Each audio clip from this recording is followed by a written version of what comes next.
పాకిస్తాన్ మరో సంచలన ప్రకటన చేసింది. జైషే మహ్మద్ చీఫ్ మసూద్ అజర్ తమ దేశంలోనే ఉన్నట్లు విదేశాంగ మంత్రి తెలిపారు. అయితే మసూద్ తీవ్ర అనారోగ్యంతో ఉన్నారని, అతను ప్రస్తుతం ఆసుపత్రిలో చికిత్స తీసుకుంటున్నారని తెలిపారు. పుల్వామా ఘటనపై ఆధారాలు లభిస్తే మసూద్ను కోర్టులో హాజరుపరుస్తామని స్పష్టం చేశారు. ఈ విషయంలో భారత్ దగ్గర ఆధారాలుంటే తమకు ఇవ్వాలని విదేశాంగ మంత్రి తెలిపారు. ఆధారాలుంటే అజర్ను అరెస్టు చేసి కోర్టులో ప్రవేశపెడతామని స్పష్టం చేశారు.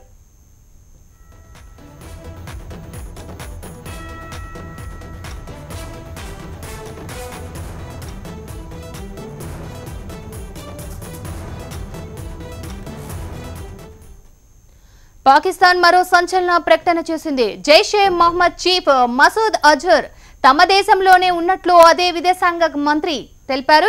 అయితే మసూద్ తీవ్ర అనారోగ్యంతో ఉన్నారని, అతను ప్రస్తుతం ఆసుపత్రిలో చికిత్స తీసుకుంటున్నారని తెలిపారు.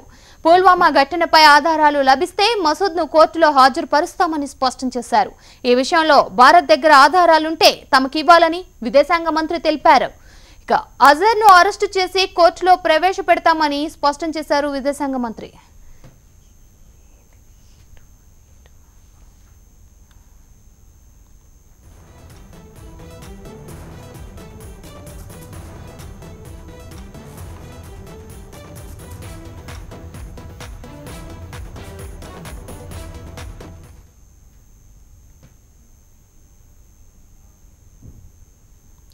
పాకిస్తాన్ మరో సంచలన ప్రకటన చేసింది. జైషే మహ్మద్ చీఫ్ మసూద్ అజర్ తమ దేశంలోనే ఉన్నట్లు విదేశాంగ మంత్రి తెలిపారు. దీనికి సంబంధించిన మరింత సమాచారం మా రిపోర్టర్ శిరీష్ అందిస్తారు. శిరీష్, శ్రవంతి, పాకిస్తాన్ కు సంబంధించిన అబద్ధాలన్నింటి ఒక్కొక్కటిగా కూడా బయటపడుతున్నాయి. ఇన్ని రోజులు కూడా తమ దేశం టెర్రరిస్టులకు స్వర్గధామం కాదు, ఇక్కడ నుంచి ఎటువంటి టెర్రరిస్ట్ కార్యకలాపాలు కూడా జరగడం లేదు అని చెప్పి బుకాయిస్తూ వచ్చిన పాకిస్తాన్ అంతర్జాతీయ ఒత్తిడికి భారతదేశం ఇచ్చిన ప్రూఫ్స్ కి తలొగ్గి చివరికి ఒప్పుకోవాల్సిన పరిస్థితి అనేది కూడా ఏర్పడింది. ఇంతకాలం మసూద్ అజర్ మా దగ్గర లేనే లేడు, అసలు జైషే మహమ్మద్ సంబంధించిన కార్యకలాపాలు మా గడ్డపై నుంచి కొనసాగడం లేదు అని చెప్పేసి కూడా పాకిస్తాన్ ప్రకటిస్తూ వచ్చింది. కానీ పుల్వామా దాడి ఘటన తర్వాత భారతదేశం పాకిస్తాన్ కు దిమ్మ తిరిగిపోయే ఎవిడెన్స్ అనేది కూడా ఇవ్వడం కూడా జరిగింది. మసూద్ అజర్ పుల్వామా దాడి ఘటన జరిగిన తర్వాత ఎక్కడైతే పాకిస్తాన్ లో ఉన్న బహల్వాపూర్ నుంచి అంటే జైషే మహమ్మద్ కు సంబంధించిన హెడ్ క్వార్టర్ నుంచి జమ్మూ కాశ్మీర్ లో ఉన్న జైషే మహమ్మద్ ఉగ్రవాద సంస్థలతో కూడా ఫోన్ కాల్ లో మాట్లాడాడు. ఆ ఫోన్ కాల్ కు సంబంధించిన ఆడియో టేప్స్ అనేవి కూడా రిలీజ్ కావడం జరిగింది. దాంతో ఈ రోజు పాకిస్తాన్ విదేశాంగ శాఖ మంత్రి స్వయంగా అంగీకరించడం కూడా జరిగింది. తమ దేశంలోనే మసూద్ అజర్ ఉన్నాడు, కాకపోతే అతను హెల్త్ కండిషన్స్ అనేటివి కూడా బాగా లేని పరిస్థితి అనేది కూడా ఉంది. ఇంట్లో నుంచి బయటకు వెళ్ళలేని పరిస్థితుల్లో మసూద్ అజర్ కూడా ఉన్నాడు అని చెప్పేసి కూడా ఖురేషీ ప్రకటించడం బట్టి చూస్తే పాకిస్తాన్ ఇంతకాలం కూడా ఎటువంటి డ్రామాలాడుతూ వచ్చిందన్నది కూడా ఎస్టాబ్లిష్ కావడం కూడా జరిగింది. ఈ రోజు కీలక పరిణామం ఏంటంటే అమెరికా మరొకసారి పాకిస్తాన్ కు గట్టిగా స్పష్టం చేసింది.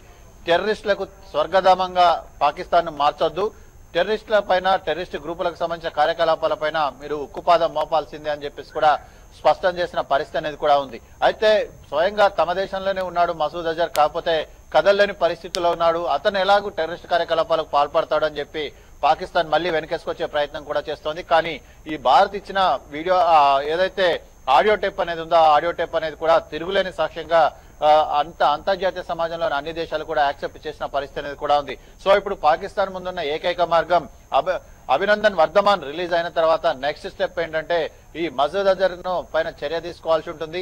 అతన్ని అరెస్ట్ చేయడమా, లేకపోతే జైల్లో పెట్టడమా, లేదా కోర్టులో విచారణ జరపడమా అనేది కూడా పాకిస్తాన్ తెలుసుకోవాల్సి ఉంటుంది. కాకపోతే నిన్న ఇమ్రాన్ ఖాన్ ఒక స్టేట్మెంట్ ఇవ్వడం కూడా జరిగింది. పుల్వామా దాడికి సంబంధించి జాయింట్ ప్రోబ్ అనేది కూడా చేద్దామని చెప్పేసి కూడా చెప్పాడు. ఇప్పటికే 26/11 కు సంబంధించి కూడా జాయింట్ ప్రోబ్ చేసిన, ఆ తర్వాత చేసినా కూడా పఠాన్కోట్ కు సంబంధించి కూడా జాయింట్ ప్రోబ్ చేశారు. పాకిస్తాన్ కు సంబంధించిన ఎన్ఐఏ అధికారులు పఠాన్కోట్ వచ్చి ఎయిర్ బేస్ ను వచ్చి పరిశీలించి వెళ్లారు. ఆ తర్వాత స్పష్టం చేసిందంటే తమ దేశంలో తీవ్రవాద గ్రూపులకు దీనికి సంబంధం లేదు, తమ దేశం కేంద్రంగా ఇది జరగలేదు అని చెప్పేసి బొకాయిస్తూ వస్తున్నారు. ఇప్పుడు పరిస్థితుల్లో భారతదేశం ఇటువంటి జాయింట్ ప్రోబ్స్ కానీ ఇలాంటి దానికి ససేమిరా అంటుంది. కేవలం మేము ఇచ్చిన సాక్ష్యాలకు అనుగుణంగా మీరు చర్యలు తీసుకుంటారా, లేదా మా తదుపరి చర్యలు మరోసారి తీసుకోమని చెప్పేసి మీరు భావిస్తున్నారా అని చెప్పేసి కూడా చెప్పడం కూడా జరిగింది. అసలు మొన్న జరగాల్సిన ఎయిర్ స్ట్రైక్ అనేది బాలాకోట్ మీద కాకుండా బహల్వాపూర్ అనేది ఇది జైషే మహమ్మద్ ఉగ్రవాద స్థావరానికి సంబంధించిన కేంద్రం. అయితే ఇది జనావాసాల మధ్యలో ఉండడంతో ఎయిర్ స్ట్రైక్స్ అనేది కూడా నిర్వహించడం అనేది సాధ్యం కాలేదు. ఎందుకంటే పాకిస్తాన్ కు సంబంధించిన సాధారణ పౌరులు కూడా చనిపోయే అవకాశం ఉంది కాబట్టి దీన్ని విరమించుకున్న పరిస్థితి అనేది కూడా ఉంది. పాకిస్తాన్ కనుక ఇదే విధంగా చేస్తే మాత్రం వేరే యాక్షన్ తీసుకోవాల్సి ఉంటుందని చెప్పేసి కూడా భారత్ హెచ్చరించిన పరిస్థితి అనేది కూడా కనపడుతోంది.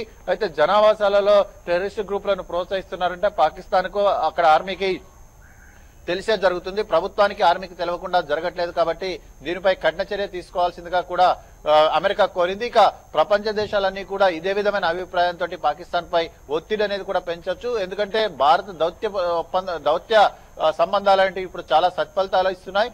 నిన్న మొన్నటి వరకు కూడా పెదవి విప్పనే రష్యా అధ్యక్షుడు పుతిన్ రాత్రి ప్రధానమంత్రికి స్వయంగా ఫోన్ చేసి దాదాపు 10 నిమిషాల పైగా మాట్లాడడం జరిగింది. టెర్రరిజం పై పోరులో భారతదేశం ఏ విధంగానైతే పోరాడుతుందో దానికి రష్యా అన్ని విధాలుగా మద్దతు ఇస్తుందని చెప్పారు. ఐక్యరాజ్య సమితిలోని 5 శాశ్వత సభ్య దేశాల్లో 4 దేశాలు అన్కండిషనల్ గా వచ్చి సపోర్ట్ ఇస్తున్న పరిస్థితి అనేది కూడా ఉంది. మసూద్ అజర్ పైన గ్లోబల్ టెర్రరిస్ట్ గా ప్రకటించే విషయం పైన ఐక్యరాజ్య సమితి భద్రతా మండలిలో తీర్మానం ఉంది. తాత్కాలిక సభ్య దేశాలు కూడా చాలా వరకు కూడా ఒప్పుకుంటున్న పరిస్థితి కూడా ఉంది. ఇక చైనా కూడా ఇదే మార్గంలోకి రావాల్సిన అవసరం కూడా ఉంటుంది. ఈ రోజు ఆర్గనైజేషన్ ఆఫ్ ఇస్లామిక్ కంట్రీస్ సమావేశంలో కూడా సుష్మా స్వరాజ్ ఇదే విషయాన్ని స్పష్టం చేసే అవకాశం కూడా కనపడుతోంది. Sravanthi. Right Suresh, thank you.